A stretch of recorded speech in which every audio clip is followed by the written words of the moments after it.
اور مولوی اشرف علی تھانوی نے اس بات کو تسلیم کیا کہ اسماعیل دہلوی نے اپنے بزرگوں کے مسلک سے اختلاف کیا۔ اب رہ گئی بات اس کتاب تقویۃ الایمان اور دیگر جو اسماعیل دہلوی کی کتابیں ہیں، جس کی وجہ سے ہندوستان میں افتراق اور انتشار سنی کہلانے والوں میں ہوا۔ اس کتاب میں لکھا کیا ہے؟ اس کتاب میں یہ لکھا ہے نعوذ باللہ تعالیٰ کہ نبی پاک صلی اللہ علیہ وآلہ وسلم نعوذ باللہ مر کر مٹی میں مل گئے ہیں، نعوذ باللہ تعالیٰ۔ اور اسی کتاب تقویۃ الایمان میں اسماعیل دہلوی نے یہ لکھا ہے کہ نبی بڑے بھائی، ہم چھوٹے بھائی، نبی کی تعظیم بڑے بھائی کی کیجیے، مالک سب کا اللہ، بندگی اسی کی کیجیے۔ اسی کتاب تقویۃ الایمان میں رسول اللہ صلی اللہ علیہ وسلم اور دیگر انبیاء کے حوالے سے گستاخی اور بے ادبی کا بے شمار جگہ پہ ارتکاب کیا، اور یہ عبارت بھی لکھی کہ مخلوق چھوٹی ہو یا بڑی، وہ اللہ کی شان کے آگے چمار سے بھی زیادہ ذلیل ہے۔ اور پھر بڑی مخلوق کا آگے تذکرہ کرتے ہوئے اس میں انبیاء اور اولیاء کا تذکرہ کیا۔ اور اسی اسماعیل دہلوی نے اپنی کتاب ایضاح الحق الصریح، یہ کتاب ایضاح الحق الصریح، اس میں صفحہ نمبر 77 پر یہ لکھا کہ اللہ رب العزت کو جہت اور مکان سے پاک ماننا یہ بدعت ہے۔ حالانکہ تمام مسلمانوں کا عقیدہ کہ اللہ رب العزت کی ذات وہ ہے جو جہت اور مکان سے پاک اور منزہ ہے، وہ جہت اور مکان سے پاک ہے، اس کو جہت اور مکان کی ضرورت نہیں ہے۔ اور اس عقیدے کو جو مسلمانوں کا شروع سے عقیدہ اہل سنت کا چلا آ رہا تھا، اس کو کہا کہ یہ بدعت ہے۔ تو یہ اسماعیل دہلوی ہیں جنہوں نے یہ عقائد و نظریات کو ہندوستان میں پروموٹ کرنے کی جب کوشش کی، تو امام احمد رضا خان محدث بریلی رحمۃ اللہ تعالی علیہ نے اس اسماعیل دہلوی کے رد میں متعدد کتب تصنیف فرمائیں۔ امام احمد رضا بریلوی رحمۃ اللہ سے پہلے دیگر اور علماء اہل سنت نے اسماعیل دہلوی کا رد کیا۔ درجنوں کتابیں اسماعیل دہلوی کی کتاب تقویۃ الایمان کے رد میں لکھی گئیں، جن میں ایک مشہور کتاب ہے تحقیق الفتویٰ فی ابطال التقویٰ، علامہ فضل حق خیر آبادی رحمۃ اللہ کی۔ اسی طرح ایک اور کتاب ہے مولانا فضل رسول بدایونی رحمۃ اللہ کی سیف الجبار، اور دیگر اور کتابیں اسماعیل دہلوی کے رد میں لکھی گئیں۔ اور اسماعیل دہلوی کے عقائد و نظریات کا رد و ابطال بالکل واضح طور پر علماء اہل سنت نے کیا، اور امام احمد رضا خان محدث بریلی رحمۃ اللہ علیہ نے بھی اپنی کتابوں میں اسماعیل دہلوی کا رد کیا۔ اب یہ سلسلہ جب چلا تو اسی سلسلے کی ایک کڑی علماء دیوبند جب دارالعلوم دیوبند بنا، اور دارالعلوم دیوبند کے بانی مولوی قاسم ننوتوی نے ایک کتاب تصنیف کی جس کتاب کا نام ہے تحذیر الناس من انکار اثر ابن عباس۔ وہ کتاب جب لکھی گئی، اس کتاب کے اندر بانی دارالعلوم دیوبند نے نبی پاک صلی اللہ علیہ وآلہ وسلم کی ختم نبوت کے حوالے سے وہ عقیدہ بیان کیا جو مسلمانوں کا عقیدہ نہیں تھا۔ اس سے پہلے اسماعیل دہلوی نے تقویۃ الایمان میں بھی لکھا تھا کہ خدا کی شان تو یہ ہے کہ وہ محمد جیسے کروڑوں پیدا کر ڈالے، اور اسی عقیدے کا تسلسل چلاتے ہوئے قاسم ننوتوی جو کہ دارالعلوم دیوبند کے بانی ہیں، انہوں نے اپنی کتاب تحذیر الناس کے صفحہ 40، 65 اور 85 پر یہ عقیدہ لکھا۔ صفحہ نمبر 40 پر لکھا کہ اول معنی خاتم النبیین سمجھنے چاہیے، معلوم کرنے چاہیے تاکہ فہم جواب میں کچھ دقت نہ ہو۔ سو عوام کے خیال میں تو رسول اللہ صلی اللہ علیہ وآلہ وسلم کا خاتم ہونا بئی معنی ہے کہ آپ کا زمانہ انبیاء سابق زمانہ کے بعد اور آپ سب میں آخری نبی ہیں، مگر اہل فہم پر روشن ہوگا کہ تقدم یا تاخر زمانے میں بذات کچھ فضیلت نہیں ہے۔ نعوذ باللہ رسول اللہ صلی اللہ علیہ وآلہ وسلم کے آخری نبی ہونے کو، حضور کے آخر الزمان نبی ہونے کو عوام کا خیال ٹھہرا کے کہا کہ اہل فہم پر روشن ہے کہ تقدم یا تاخر زمانے میں بذات کچھ فضیلت نہیں ہے، یعنی پہلے آ جانا اور بعد میں آ جانا یہ فضیلت کی کوئی بات ہی نہیں ہے۔ نبی پاک علیہ الصلوۃ والسلام کے آخری نبی ہونے کا یہاں بالکل واضح طور پر انکار کیا گیا۔ اور پھر اسی کتاب کے صفحہ نمبر 65 پر انہی قاسم ننوتوی نے یہ لکھا کہ بلکہ اگر بالفرض آپ کے زمانے میں بھی کہیں اور کوئی نبی ہو، جب بھی آپ کا خاتم ہونا بدستور باقی رہتا ہے۔ اور صفحہ نمبر 85 پہ جا کے لکھ دیا کہ بلکہ اگر بالفرض بعد زمانہ نبوی صلی اللہ علیہ وسلم کوئی نبی پیدا ہو تو پھر بھی خاتمیت محمدی میں کچھ فرق نہ آئے گا۔ نبی پاک صلی اللہ علیہ وآلہ وسلم کی ذات اقدس کی ختم نبوت پر اس انداز سے حملہ کیا گیا۔ اور اسی مکتب فکر دیوبند کے حکیم الامت اشرف علی تھانوی نے اپنی کتاب حفظ الایمان کے صفحہ 13 پر یہ لکھا کہ بقول زید دریافت الامر یہ ہے کہ اس سے بعض علوم غیبیہ مراد ہیں یا کل، اگر بعض علوم غیبیہ مراد ہیں تو اس میں حضور ہی کی کیا تخصیص ہے؟ ایسا علم غیب تو ہر سبی و مجنون بلکہ جمیع حیوانات و بہائم کے لیے بھی حاضر ہے۔ نعوذ باللہ تعالیٰ نبی پاک صلی اللہ علیہ وآلہ وسلم کے علوم وافرہ اور کثیرہ کو جانوروں اور پاگلوں کے علم کے ساتھ اشرف علی تھانوی نے اپنی کتاب حفظ الایمان کے صفحہ 13 پر تشبیہ دی، جو کہ یقیناً نبی پاک صلی اللہ علیہ وآلہ وسلم کے علوم وافرہ اور کثیرہ کی توہین اور گستاخی ہے۔ اور پھر اسی مکتب فکر دیوبند کے جو ایک بہت بڑے عالم تھے خلیل احمد سہارنپوری، جنہوں نے اپنی کتاب برائے نقاطہ کے صفحہ 55 پر یہ لکھا کہ نبی کریم صلی اللہ علیہ وآلہ وسلم کو نعوذ باللہ دیوار کے پیچھے کا بھی علم نہیں ہے، اور یہاں تک لکھا کہ حضور کے علم سے تو شیطان کا علم زیادہ ہے۔ تو جب اس انداز سے رسول اللہ صلی اللہ علیہ وآلہ وسلم کی شان اقدس میں گستاخی اور توہین اور بے ادبی کا ان کتابوں میں ارتکاب کیا گیا۔ امام احمد رضا خان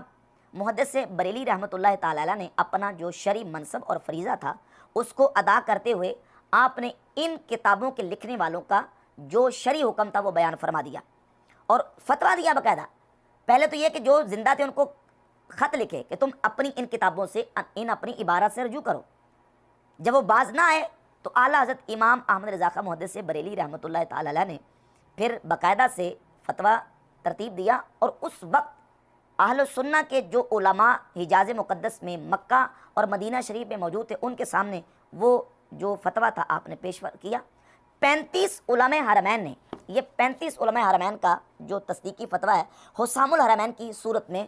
اس وقت کے مکہ اور مدینہ کے، وہاں اس وقت ظاہر ہے وہابی تو نہیں تھے نہ دیوبندی تھے، اس وقت وہاں کون سے علماء تھے؟ اہل سنہ کے۔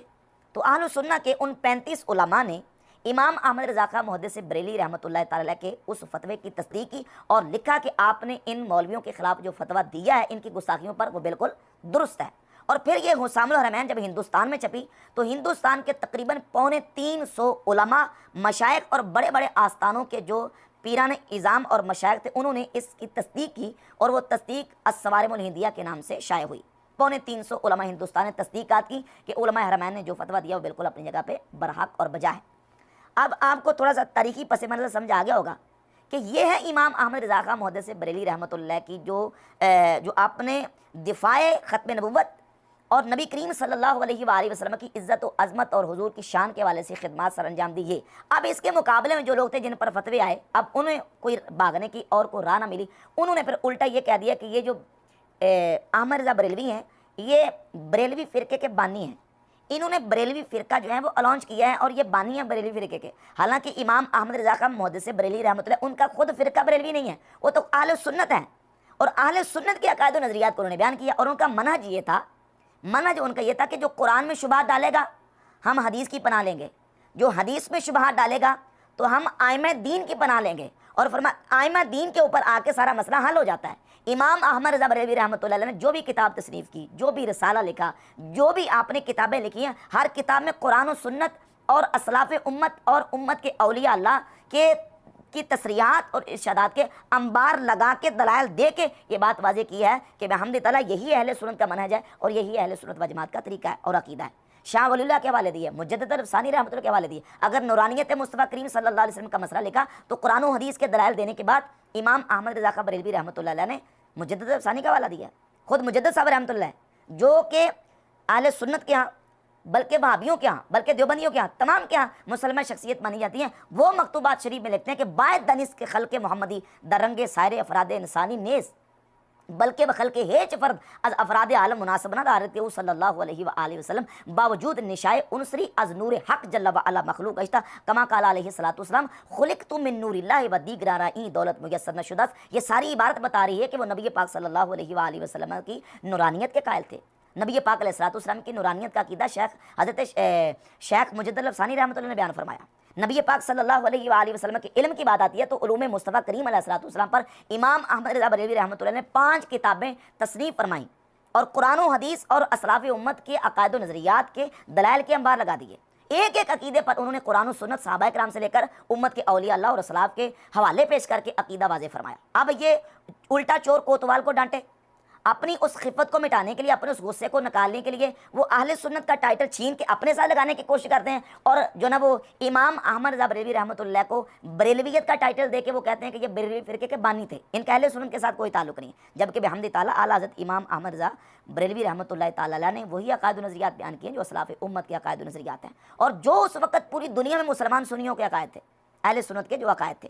جبکہ یہ جو ہمیں بریلوی فرقے کا ٹائٹل دے کے اہل سنت کا نام چھینا چاہتے ہیں، یہ فرقے وہ ہیں جنہوں نے اپنے فرقوں کے نام باقاعدہ حکومتوں سے الاٹ کروائے ہوئے ہیں، حکومتوں سے الاٹ کروائے، اور ان کے فرقوں کی بنیاد ان کے خود اپنے علماء نے رکھی ہے۔ امام احمد رضا بریلوی رحمۃ اللہ کسی فرقے کے بانی نہیں ہیں، بلکہ وہ اہل سنت و جماعت کے ایک عالم اور ایک بہت بڑے امام ہیں جنہوں نے عقائد اہل سنت و جماعت کی ترویج و ارشاد فرمائی۔ اب ان کے فرقوں کا حال دیکھ لیں، 2 حوالے پیش کروں گا۔ ایک حوالہ دیوبندی مکتبہ فکر کے حوالے سے قاری طیب کی کتاب ہے، یہ مسلک علماء دیوبند، یہ قاری طیب دارالعلوم دیوبند کے ناظم تعلیمات بھی رہے ہیں، اپنی کتاب مسلک علماء دیوبند